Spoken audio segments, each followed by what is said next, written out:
Blake Lively is officially spiraling, her flawless facade shattered, her legal narrative sinking faster than a red carpet gown in quicksand. And the trigger, Taylor Swift. Yes, Taylor, the pop queen, the brand mogul, the bestie Blake once paraded like a trophy. Her private text messages just cracked Blake's case wide open. The kicker, Taylor handed them over herself. What started as a fake feminist PR stunt crafted with glossy press releases and soft-lit Instagram carousels is now crashing down harder than Blake's career prospects post-Dragon Day. Because June 17th wasn't just another date on the court calendar, it was the day Judge Louis J. Lehman finally said, enough. He granted Justin Baldoni's legal team full access to Blake's private messages with Swift. Her last line of defense, gone, wiped out, and with it, her carefully constructed credibility. The internet, predictably brutal. They dubbed it I'm Not Your Dragon Day, a nod to the now iconic diss track that dropped just hours after the judge's order. And let's be clear, this wasn't a simple meme-worthy moment. It was a complete implosion. Blake's empire of pseudo-activism, PR manipulation, and performative feminism started burning in real time, and people brought marshmallows. Twitter exploded.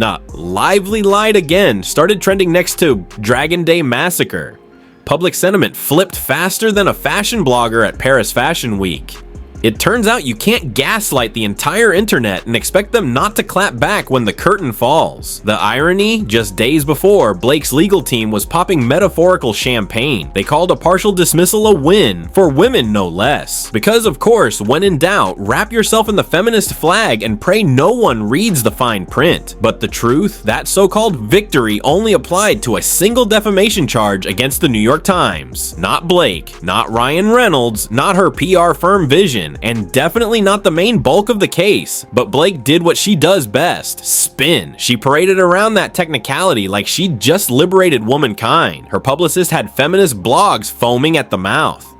Blake Lively wins for all women became a headline for about 12 hours, until legal analysts actually read the ruling. And guess what? Judge Lehman didn't buy it either. He saw the whole charade for what it was. And when Blake tried to shield her text with Taylor behind privacy, he smacked that excuse down hard. Why? Because Blake herself dragged Taylor into this mess. She name-dropped her in filings. She referenced her in interviews. She clung to Taylor's emotional support like it was Exhibit A in her case. And now she's shocked the court wants the receipts. Please, that's not how any of this works. The judge wasn't reckless. He acknowledged the PR risk, leaks, spin, narrative warfare, but he made it clear just because something might be embarrassing doesn't mean it's not relevant. There's a protective order. Justin's team isn't about to post these messages on threads. They're building a case, and Blake knows it. Baldoni's team originally requested the text before July 1st. Makes sense. They're preparing an amended complaint and have depositions lined up. They need the ammo early to cross-check Blake's statements. The judge denied the early request, perhaps trying to preserve some dignity in this mess. But let's be honest, the meltdown isn't avoided. It's just been rescheduled. Legal experts are already calling this the turning point. If the texts prove Blake exaggerated, twisted, or outright lied about harassment or retaliation, boom. That's malice. And if malice is proven, Baldoni's team can bring back the defamation charges on appeal, which they absolutely should, because this whole saga reeks of manipulation. And here's the kicker. Remember Blake's smug social post on June 10th? The one where she declared herself vindicated, flooded Instagram with vague feminist quotes, and posed in empowered woman lighting. That didn't age well. Turns out only the New York Times got a partial dismissal, and only because of their historical CIA ties. Yep, you read that right.